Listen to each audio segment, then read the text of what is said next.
Hello everyone. I picked up a small find from the scrapyard.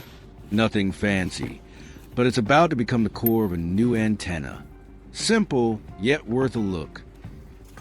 Both magnets I'm holding here have a diameter of 6 centimeters. Compact, but just the right size to be the focus of today's experiment. And here I've also prepared a rectangular wooden piece, about 21 centimeters long and 8 centimeters wide. You can adjust the size of your own piece as needed. It doesn't have to be exact. Next, I'll secure both magnets onto the wooden board with hot glue. Keep them spaced about 6 to 7 centimeters apart, making sure they stay neatly within the board surface.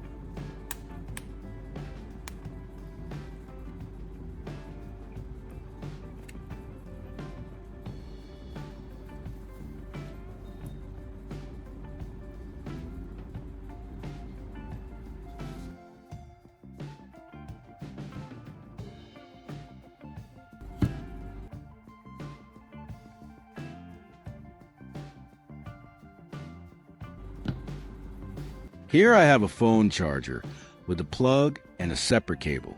The cable's connector is broken, but instead of throwing it away, it's going to become part of the DIY antenna in today's video.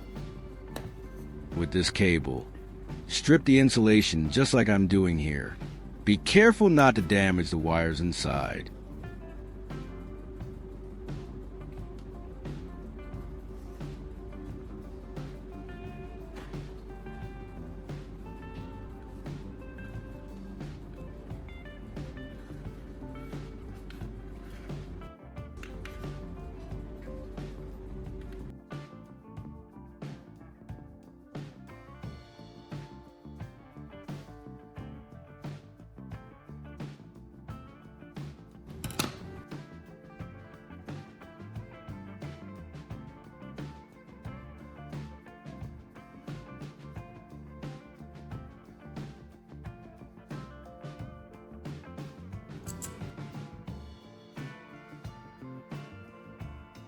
For the two wires inside the cable, just expose about 5 to 6 centimeters of copper, enough for the next connection step.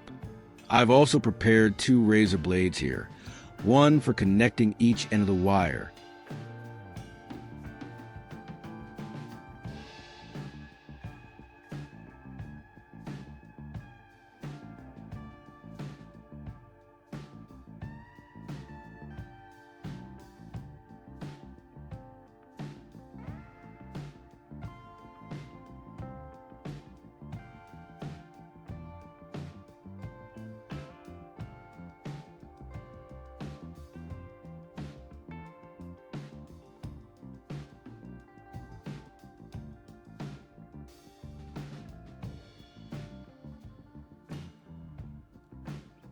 Once the connections are done, we'll adjust the position of the blades so they sit properly on the magnets, ready for the next step.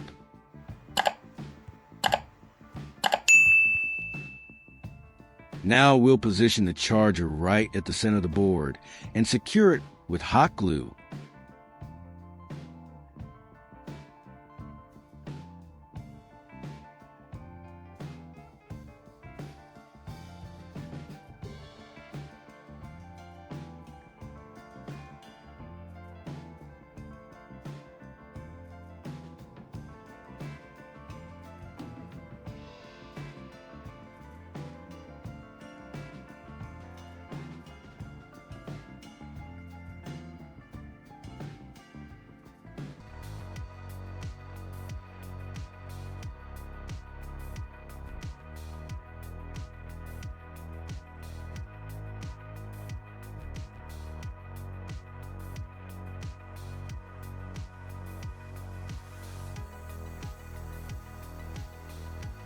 For electrical safety, we'll add a bit of hot glue to the connection between the wire and the blade.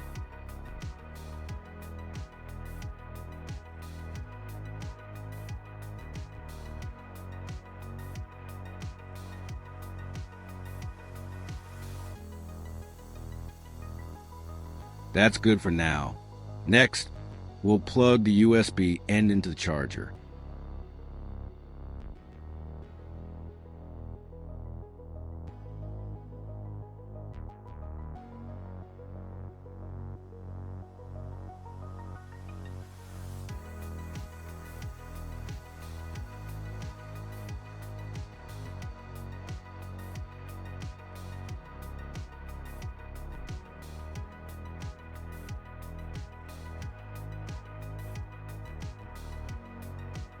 I'll put a bit of hot glue here to hold the cable in place and keep it from getting in the way.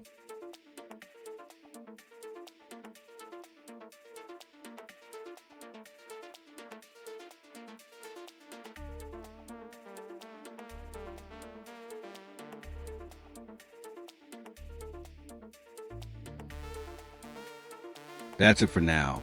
Next, we'll move on to the final step, setting up the connection cable from the device to the TV. The first step, take one end of the TV antenna cable and connect it to a female power plug. The connection is pretty straightforward. Just handle the knife carefully.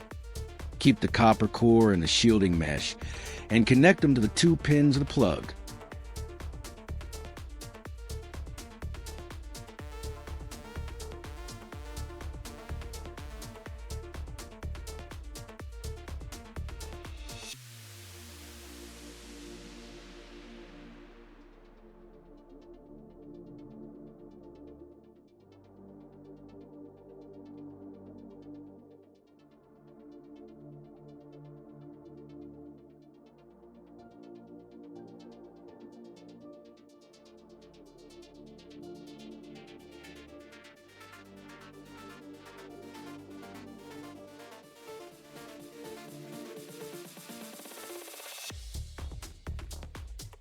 If you know what a female power plug looks like, this is it.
Using the straight F connector and the 90-degree F connector, we'll connect the remaining end of the TV antenna cable, which will go straight to the TV.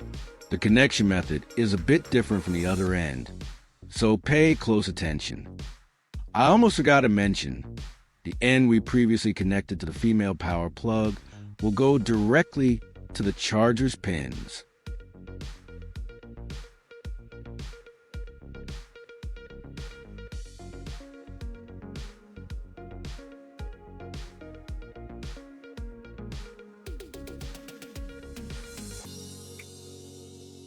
Our DIY antenna setup is now complete. Let's take it out and test it right away. Right now, my TV isn't picking up any signal because the antenna device hasn't been connected yet. Don't worry, I'm just showing you this step to be thorough. We'll plug it in shortly to see the results.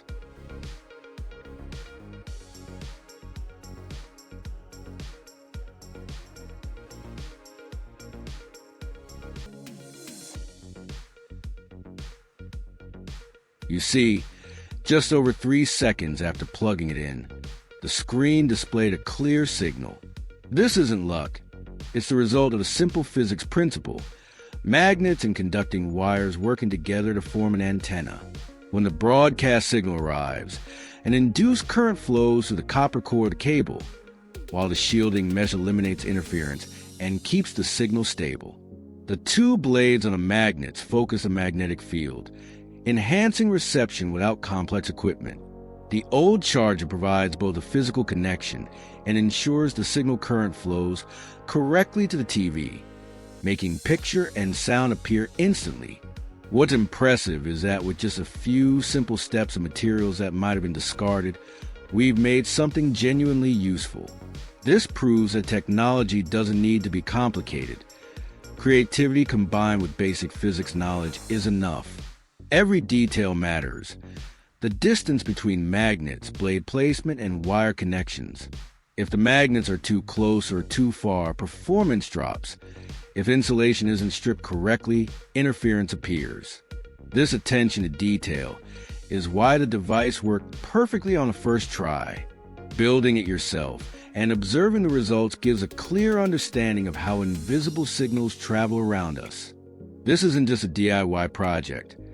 It proves that basic knowledge and patience can yield reliable results. The greatest satisfaction comes from seeing something you made work as expected. If you found this video helpful, don't forget to like, subscribe, and share. Leave a comment if you have questions or want to try other DIY antenna variations. Every interaction motivates me to create more content, sharing more tips and knowledge. It also helps the creative community learn and grow together. Finally, you don't need modern or expensive tools to achieve great results. With basic knowledge, careful observation, and a bit of creativity, you can turn discarded items into something useful, just like this antenna. It's proof of patience, experimentation, and the joy of creating something practical with your own hands. Thanks for watching, and see you in the next videos, where we'll explore more tips, techniques, and creative ideas.